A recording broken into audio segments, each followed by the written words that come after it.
isaan warra kana durbatan caaltuu isaaniitiif haroomti isaan durbatan adda waan ijoon qabu amma silaafuu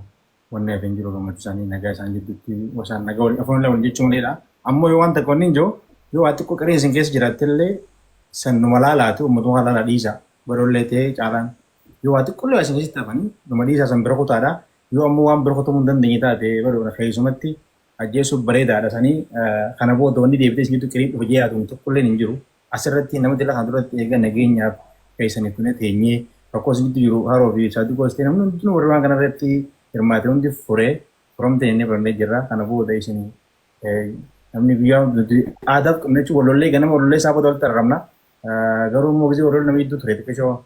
gaaffi inni uumamti gaaffi isaan illee cufaadhaa tokko ta'a akkuma duritti waliin deebi'aa hojii hojjedhaan isin jaa hedduu isin jaalanna hedduu isin qabanya waliin isin harkuu feena kanuma galatoomaadha haraawwan heddamu. Birra carraa siifin karna gabaabsiiteetillee yaada kan kee fudhuu fi dafnee finneetii karaa sagantaatti aantu dabarra isaan dhaamsa. Galatoomaa isinii ammallee irra deebi'ee saadiqee fi haroo irra deebi'ee galatoonfachuun barbaada. Amma waggaa irra deddeebinee kanatti isaan kana galatoonfannu wanti fakkaate nuti sababaan irra deddeebi'ee galatoonfadhuuf hin qaba. Yeroo hedduu yaalleetii nu milkaa'uu dadhabee waan sanii salphatti waan daqiiqaa muraasaa keessatti haasofnee finnu akka tahu wanni kun isaan waan godhanii fi kana irra deebi'ee galatooma jiru. Haroon gaaf takka tiktak seenuutiin osoon wanti yoo jiru bineeldara irratti gallaqtee eegan gaafa san fiigee laayif irraa ba'e laayif takkaa seenee ba'e. Wadda fira ta'e mamman ta'e bineeldara irra wanti leenca waan takka argee ba'e bineeldari sodaadhaa eegan gaafa san fiigee kutee arralee sarpiraayii dura godhee gadi. So itu galatoomaa ulfaadhaa jechuu barbaada. Inni biraa badhaasuu fi callaa waan namni amma asitti isinitti jiru kana qubna gadi hin fudhattanii firaatti akka gootan abdiin qaba. Inni biraa waliin jirra. Waliin jireenya kan irratti kana booda akkamitti akka hojjennuu fi isinuu ni beektanii hangam akka wal jaallattan ni beekna. Namni maayika Oromoo tokko maal jaalatanii abaluu fi abaluu wal jaalatanii jennaan diinagdeen jidduu ni jirti jee jaanjaarsi.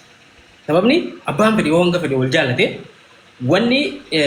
bu'aa wayii takka yoo jidduu jiraatte namni wal dhaba mammaatti biraa maal jaa arrabaa fi ilkeen wal dhootti jaa namni hanga arrabaa fi ilkee wal dandee afaan xiqqaa kana keessa waliin jiraatu hin jiru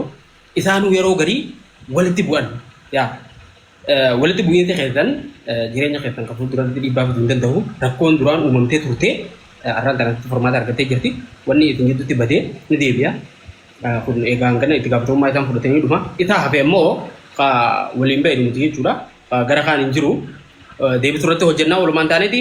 Inni biraa jireenya waan kana jiru lafatti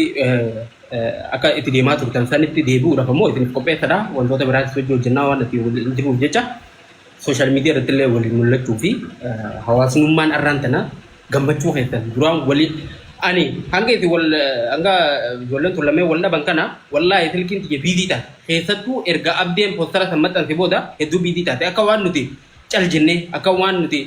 caluma jennee ilaaluu jirru aboo odoo isin jirtanii naamnu hin jaanamne qaanfaddee karaa bakkan ta'een wallaalaa ture jechuudha. Sababni isaa waan kana ani wanni nan danda'u walitti isin fidee haasa'uu qofa san keessatti ammoo wantoota barbaachisu godhuu hin dandeenye haasaa ammoo irra deddeebinee akkuma beekamu godhaa turre. Fixuudha buudha osoo nuti biyya kana jirru asirratti ol ba'uun nu qaanyatullee garuu arra hedduutu akkanatti gammadu hunda caalaa waan gammachiise maal beektaa ijoollee tana osoo isin jirtanii achirratti akkamitti baati warri jeessuuni osoo arraan tana asirratti silaa dhimma kun xumuramu baate jarri sun duraanuu isin hin jenne namni nuun jaan ture. Hedduutu akkan gammachuu irraa qaba nu furtan wallaahi waan bareedaa gootanii kana booda ammoo callaa fi badhaasoo waan namni sadarkaa kanatti itti ifaajee namni kuma sadii fi wayi gammachuu teessanii fi akkasuma wal dhabbeen keessanii fi isaan yaachise walitti deebi'uun keessan ammoo isaan gammachiise ati jala taa'uu jiran warra gastirra ta'an warra ifirra fudhatee isin gartee waan kana itti gaafatamummaa fudhatee rakkoo isin jidduu jirtu kana fixuuf deemu kana hunda laaltanii jireenya keessan akka dur caalaa sanitti deebitanii waliin akka jiraatanii fi beekaa namni kana keessaa bu'aa argatu tokkollee hin jiru isin walitti deebitanii obbolummaan keessan ka dur sun haa deebi'u jechuu fi namni sadarkaa kanatti cinqamee waliin jira. Kanaafuu isin gammachuun teessan sun dur sun akka deebitu arguudhaaf kana booda ammoo arra asirratti waadaa galuu qabdan akka waliin mul'attan akka waliin deebitanii jaalalteetan san akka duraanii sana nu garsiiftan akkasitti akka deebitan asirra waadaa galtanii dhiifama waliin jettanii asirratti waliin jechuu qofa hin taane piraaktikaalii lafatti akka nu garsiiftan an guyyaa jala deemateen viidiyoo waraabe ummanni sun ni jibanii takka walitti naaramne jee posti sun godhuta so waan hunda sirriitti irratti hojjechuu danda'uu qabdanii hedduusa gagaltoomaa an dhugumatti arra asirratti namni hanga kee gammadee waan jiru irratti fakkaatu sababni hedduu itti lafeetti naa milkaa'uu dhabee arra naa milkaa'uu isatti hedduusa kan gammadee teekii hundi keessan warri as jala jirtanii warri waan kana itti gaafatamummaa fudhatanii